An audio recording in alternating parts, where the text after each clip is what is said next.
So I'm going to bring a bit of a controversial thing into this podcast. I'm going to talk about a programme that's really, really on fire at the moment.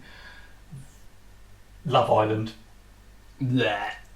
So this is another thing. So my wife loves Love Island, right?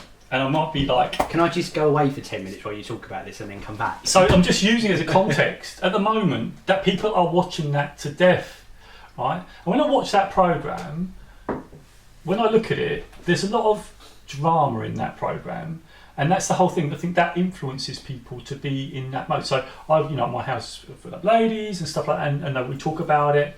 And I suppose it's the way you look at that programme. When I was looking at that programme, I was struggling to find something in it that I could get from it that would promote something that would be really positive for me out of it. Do you guys ever watched it? Ever watched an episode of it? I can say, not just being flippant about not liking it, but no, I've never watched Love Island. It's not my sort of thing. This is the thing, and so my wife and that watched it. So I watched it and I struggled. And I know there's been something about Love Island being controversial here, but there's been some pretty negative stories out of Love Island and stuff like that. And and I think that's how powerful these types of shows are. And I'm not saying they're bad or good. I'm just saying, what can you take out of that that's going to help you get to where you want to be? Now, for me, when I watched it, I couldn't take anything out of it that's going to help me get to this next piece.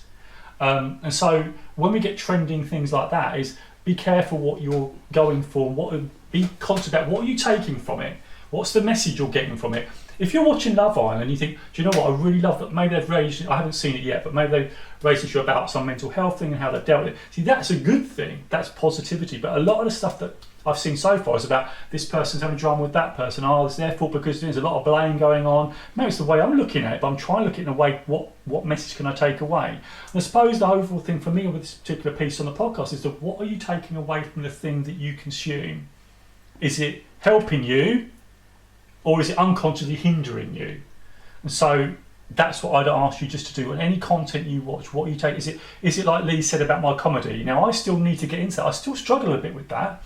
I watched Spider-Man the other day, Homecoming, which I really enjoyed that, and there's a bit of comedy in that. So I do still struggle with that. I still struggle putting that, but it's something I do need to work on. Because I think for me, I get a bit serious sometimes. I sometimes on this podcast, I'm in it, and that's all I think about doing. But I do need to have that balance and get that sort of comedy in.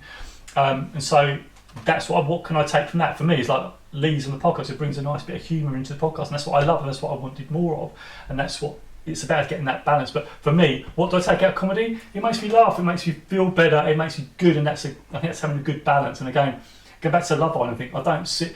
There's some the funny things. Are they funny? Are they or are they at expense of someone else? And that's the thing I'm struggling with that particular. You may disagree with me. So on the podcast or in the comments, please let me know what you think. What are you taking any positivity out of Love Island? Let us know, because I'd love to know. Put it out there.